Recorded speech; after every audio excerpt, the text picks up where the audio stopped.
All India rank എന്ന സിനിമയിൽ IIT coaching ക്ലാസ്സിൽ പഠിക്കുന്ന 4 കൂട്ടുകാരുണ്ട്. അവരിടയ്ക്ക് ക്ലാസ് ബങ്ക് ചെയ്തിട്ട് അവർക്ക് ഏറ്റവും ഇഷ്ടപ്പെട്ട സ്ഥലത്ത് വരുന്ന സംസാരിക്കും. ഒരു ദിവസം അവർ സംസാരിച്ചുകൊണ്ടിരുന്നത് അവരുടെ സ്വപ്നങ്ങളെക്കുറിച്ചാണ്.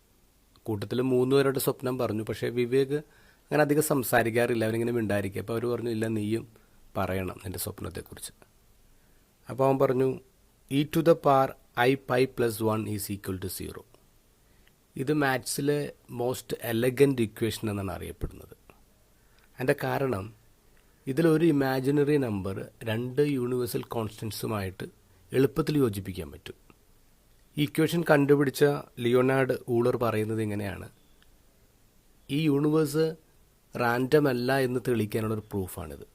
ഈ യൂണിവേഴ്സ് റാൻഡം അല്ല, അതിലൊരു ഓർഡർ ഉണ്ട്, അതിനൊരു കൺട്രോൾ ഉണ്ട്. ഇന്ന് തിരുസഭ അപ്പോസ്തലനായ വിശുദ്ധ മത്യാസിൻ്റെ തിരുനാൾ ആഘോഷിക്കുന്നത്. യൂദാസിന് പകരക്കാരനായിട്ട് ലോട്ടിലൂടെ തിരഞ്ഞെടുക്കപ്പെട്ട ആളാണ് മത്യാസ്. അപ്പം നമ്മൾ ചിന്തിക്കും ബൈ ചാൻസാണ്, ലക്കിൽ കിട്ടിയതാണെന്നൊക്കെ വിചാരിക്കും.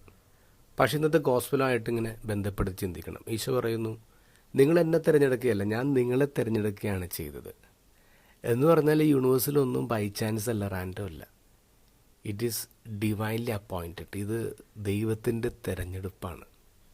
എൻ്റെ ഫാമിലി, എൻ്റെ ജോലി, ഞാനിപ്പോൾ ഇരിക്കുന്ന ഇടം, ഇതൊക്കെ റാൻഡമായിട്ട് സംഭവിച്ചതൊന്നുമല്ല. ഇത് ദൈവത്തിൻ്റെ തിരഞ്ഞെടുപ്പാണ്. ഡിവൈൻ അപ്പോയിൻമെൻറ്റ്സ് ആണ്.